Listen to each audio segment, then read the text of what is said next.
Good evening, and thank you very much for joining us. I'm happy to introduce Carol Bartz, the CEO and president of Yahoo. And so you came out of college and go to work for 3M? I first went to work for First National Bank System in St. Paul because I put myself through school working in banks, both high school and college. So I was, this is very bizarre, I was a salesman trying to sell computerized banking services to banks in North and South Dakota. That would be Mars to everybody in this room. And trying to get little small banks to give us their checks and deposits to send away to a processing center, and they get reports back the next day. So Nellie, the bookkeeper, would get a listing, they were called. And that was a very hard sale, and especially when you were in, at that time, hair to my waist, mini skirts, and white go-go boots. Was it was a spectacular that's from the bar you were working at when you weren't working in the bank? No, that was when I was a fabulous cocktail waitress. My super senior year in college, because I could remember all the drinks and I could figure out how to get tips out of people. So there you go. Yeah. All skills you need to be a CEO. Well, so how did you get to 3M then? Well, that's actually an interesting story. A guy I was dating worked for 3M and said, you know, you should come interview. And somebody called me and I went to interview, and it was, 3M was a big international company. It seemed like such a great idea. So I jumped ship and I was a systems analyst. So I was actually helping machines work together. You got fired your first day on the job. I got fired my first day on the job. I have a great distinction. My first day on the job, I was actually the day before my first day on the job. So Sunday, I was to fly to Washington, D.C. for the division meeting. I was the only female in the division. I didn't know that at the time. 200 men and myself. And I go to check into the hotel, and they put me in this room. It turns out back then, most companies, you had to share rooms, and I was C. Bartz. So they didn't know it was a male-female, and there hadn't been any females. So I go to the room, and there's a guy in the room. So I go back down and said, no, I have to have my own room. That was all okay. So I got my own room after much consternation, because of course it costs more.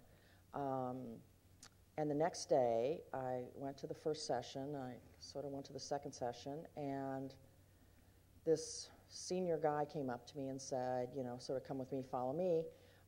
You're fired because you slept with your boss. I said, I didn't sleep with my boss. So to make a long story short, they were all commotion and what to do. And a couple people had a few sane moments, because now I'm trying to figure, well, how do I get home? Are they going to pay for it? I'm in my 20s. What do I know? I mean, I didn't know I could sue them and carry on and whatever. But then they came back and said, no, I guess we won't fire you, but don't ever do it again. So that was an auspicious start. The second day of the meeting that I stayed at, they went through pregnancy benefits. So I'm like 23 sitting in the room with 200 of my colleagues listening to pregnancy benefits. So that was pretty exciting. And then I realized it was kind of a climb from there. Do you have a preference for building, for buying, for joint ventures, or is it more the specific deal itself and what it takes to get it done? Yeah, I really detest joint ventures, because by definition, joint means nobody knows who's running it. The Japanese say same bed, different dreams. Yeah, something like that. That's a good one. I hadn't thought about that. That's a good one. Yeah. I'm going to remember that. Building or buying is always a matter of timing, of whether you're buying some brand equity.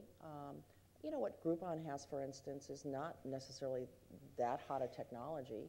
They've got call centers that call out to Joe's Pizza and say, will you discount, give us a coupon, and so forth. It's just that they have a following already. And so you're really buying their name, really not their technology. On the other hand, that's valuable. I don't know, it's $6 billion valuable, that's a whole different story. So building and buying is it great technology? Are you buying great engineers that you just want to have on your team? Because that happens all the time. Are you buying their brand?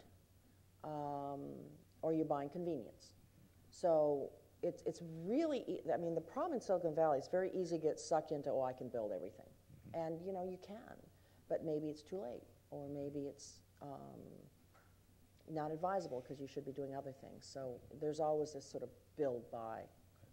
There's been a fair amount written about the period since you've come in and about management turnover at Yahoo. A lot of people who were closely associated with the company prior to your coming, whether it was Sue Decker soon after you came in or Hillary Schneider more recently. Do you feel that the turnover is greater in the top ranks of Yahoo than other companies you've dealt with? Is this different from your Autodesk experience? Or? No, it's just that people like to write about it. You know, when a new coach comes in for a team, the coach has to figure out what the players are and what's happening. I don't know if you guys are much on football, but, well, I know you have your teams and all that, but let's talk about college football. After the Patriots game this week, we're a little less. A little less, yeah, I got it. But I don't know how much you guys know, but Oregon has what's called, you know, this sort of fast offense. So they don't huddle. They go right. It's like speed football. And they hired a coach from New Hampshire 2 years ago, and he just instituted this new style of play, which, by the way, is getting into the BCS Bowl.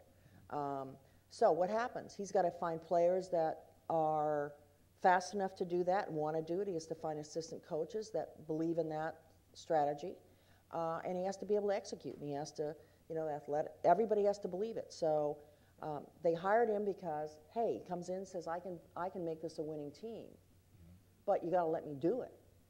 So you can't come in and say, I'm going to run this place or I'm going to coach this place, and I got to take all the characters who got me here doing it. That's just not plausible.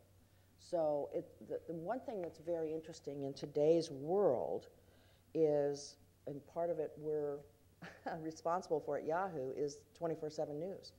And, you know, bloggers got to fill the spaces, and you know, they'll just sort of write about anything.